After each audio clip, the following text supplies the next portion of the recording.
Bismillahirrahmanirrahim. Assalamualaikum warahmatullahi wabarakatuh. Alhamdulillahirabbil alamin, wassalatu wassalamu ala asyrofil anbiya'i wal mursalin wa ala alihi wa sahbihi ajma'in, amma ba'du. Pertama-tama, marilah kita ucapkan puji syukur kita atas kehadirat Allah Subhanahu wa taala yang telah memberikan kita beribu-ribu nikmat, di antara nikmat kesehatan dan nikmat kesempatan, sehingga kita masih diberi kesempatan untuk melaksanakan perkuliahan ini walaupun secara virtual. Dan tak lupa kita hadiahkan kepada junjungan kita Nabi besar Muhammad sallallahu alaihi wasallam, yang mana beliaulah salah satu figur umat yang mampu memberikan syafaat kelak di hari kiamat. Amin amin ya rabbal alamin.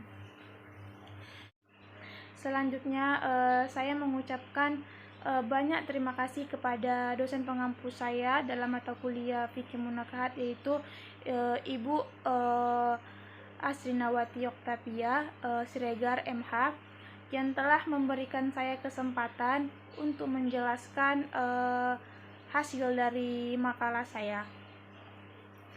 Dan tak lupa juga saya mengucapkan terima kasih juga kepada teman-teman sekalian yang sudah mau ikut berpartisipasi dalam proses presentasi saya.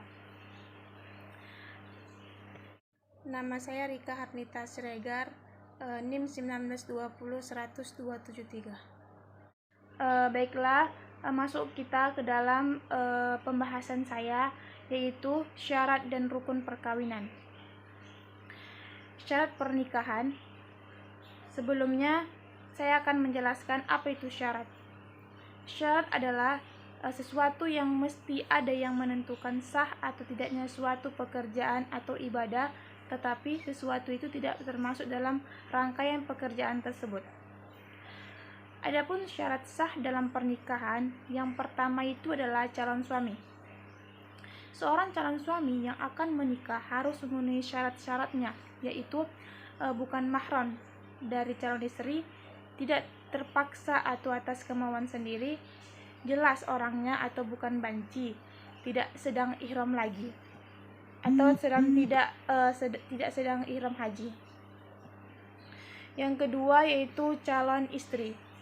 Bagi calon istri yang akan menikah juga harus memenuhi syarat, yaitu tidak bersuami, bukan mahram, tidak dalam masa iddah, merdeka atau atas kemauan sendiri, jelas orangnya, tidak sedang ihram haji. Yang ketiga yaitu wali.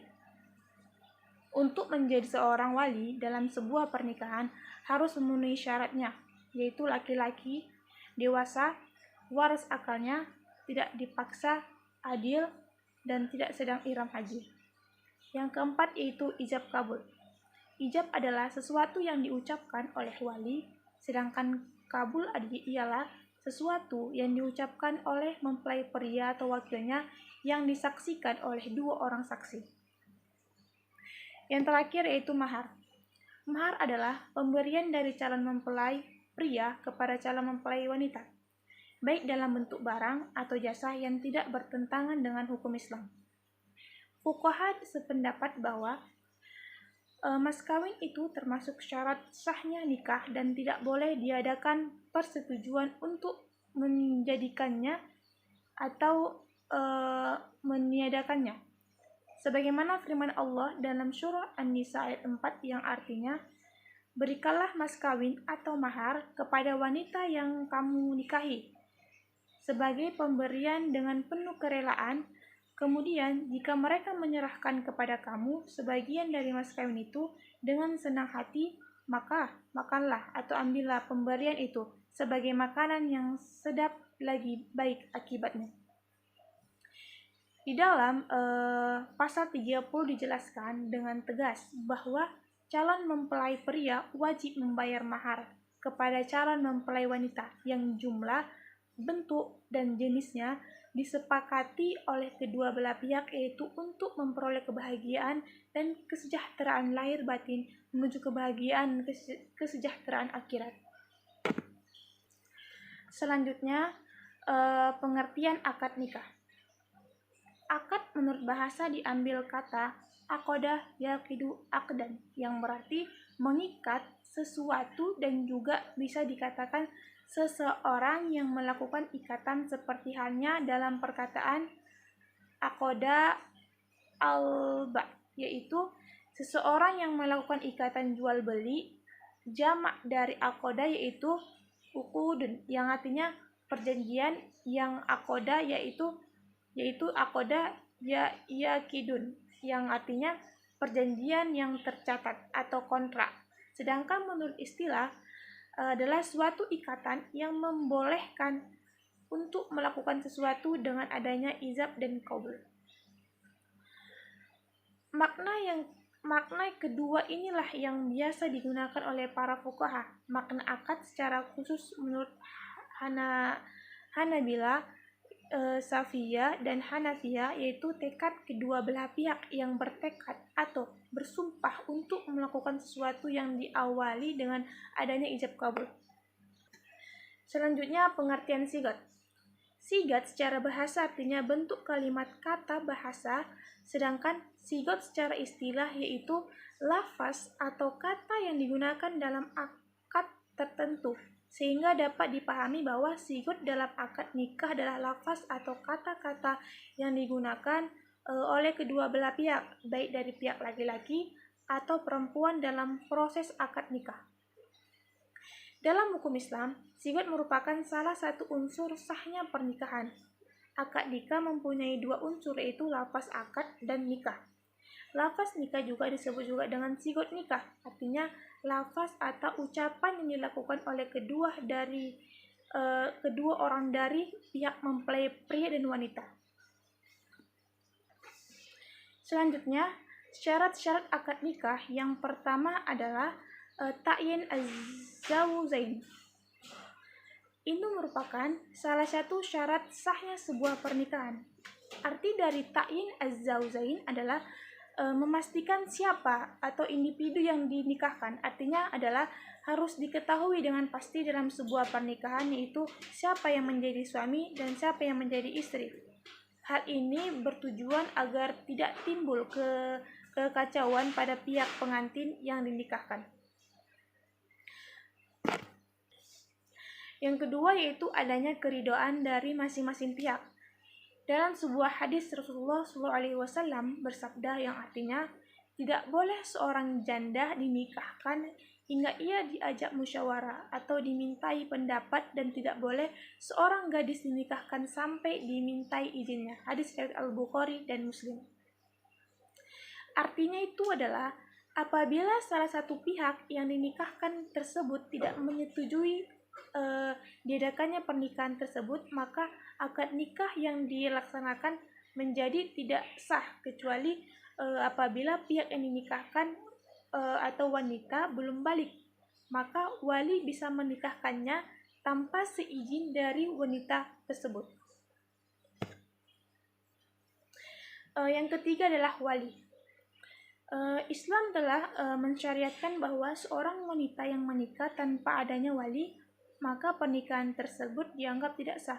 Hal ini sebagaimana sabda Rasulullah SAW yang artinya tidak ada nikah kecuali dengan adanya wali. Hadis riwayat Al-Khamsah. Yang keempat adalah saksi. Syarat-syarat akad nikah selanjutnya adalah saksi. Dari Jabir bin Abdullah radhiyallahu anhu bahwasannya Rasulullah SAW bersabda yang artinya tidak ada nikah kecuali dengan adanya wali dan dua saksi yang adil. Hadis riwayat Ibnu Hibban dan Al-Baihaqi. Selanjutnya pelaksanaan akad. Pelaksanaan akad itu yang pertama itu pembukaan.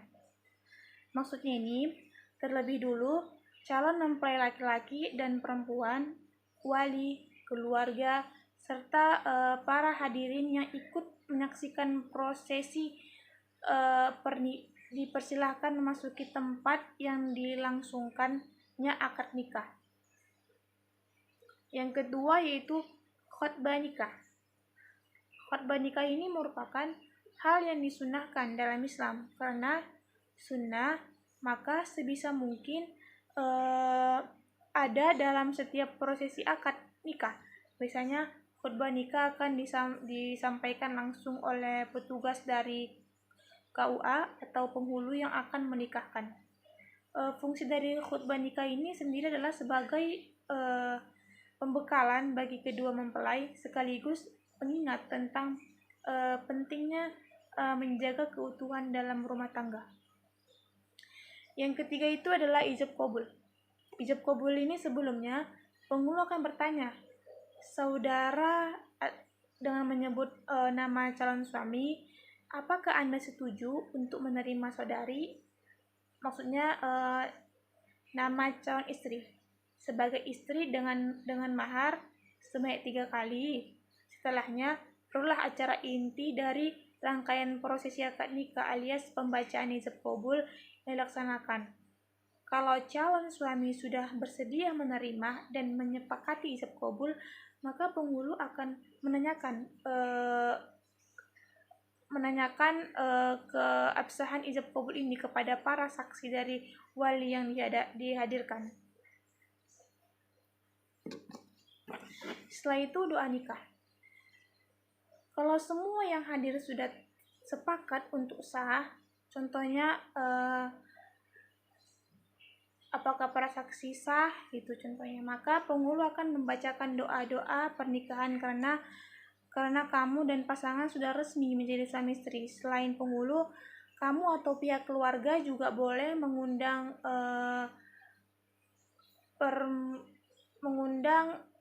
para tamu secara khusus untuk membacakan doa akad nikah. Yang kelima yaitu penandatanganan buku nikah. Dokumen yang harus ditandatangani oleh kedua pengantin pasti adalah buku nikah. Yang terakhir adalah penutup. Kalau 5 prosesi di atas sudah selesai dilakukan, maka acara pun sudah boleh ditutup atau diakhiri. Penutupan biasanya dilakukan dengan pembacaan doa terakhir oleh pemuka agama yang diundang atau oleh penghulu, atau momen tambahan lain di akhir prosesi akad nikah yang biasanya adalah pengambilan dokumentasi dua mempelai dengan buku nikah, serah terima mahar atau tukar cincin, atau biasanya ada foto-foto keluarga seperti itu. Selanjutnya masuk kita dalam pengertian taklik talak. Taklik talak berasal dari 2 kata, yaitu taklik dan taklak. Dari segi bahasa, taklik berasal dari bahasa Arab yang berarti menggantungkan, sedangkan kata talak berasal dari kata at-tolak yang berarti putusnya atau lepasnya tali ikatan. Dalam istilah fikih, taklik adalah menggantungkan sesuatu ibadah pada sesuatu yang lain. Sedangkan menurut istilah taklik talak adalah suatu bentuk khusus dari talak dengan persyaratan tertentu. Taklik dalam bahasa Arab juga berarti janji, karena sesuatu yang digantungkan tersebut. Talak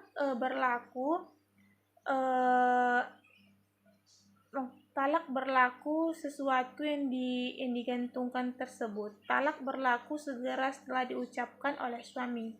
Akan tetapi berbeda jika dalam masalah taklik talak, maka talak tidak berlaku ketika selesai diucapkan.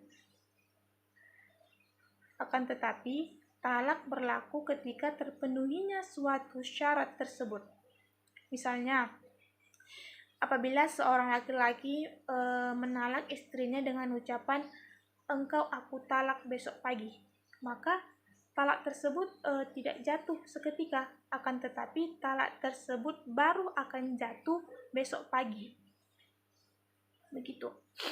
Adapun syarat-syarat sahnya tarik talak ada 3, yaitu yang pertama, perkaranya belum ada tetapi mungkin terjadi di kemudian hari. Yang kedua, hendaknya istri ketika lahirnya akad talak dapat dijatuhi talak atau dalam keadaan memenuhi persyaratan untuk dijatuhi talak. umpamanya istri ada dalam pemeliharaan suami.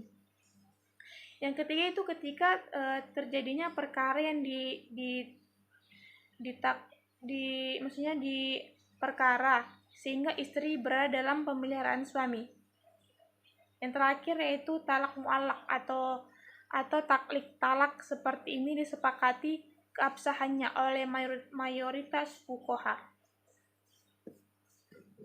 Baiklah, karena semua pembahasan sudah saya jelaskan semuanya, yaitu tentang syarat dan rukun perkawinan, tentang akad nikah, tentang sigot, tentang syarat akad, tentang pelaksanaan akad, dan juga pengertian taklik talak.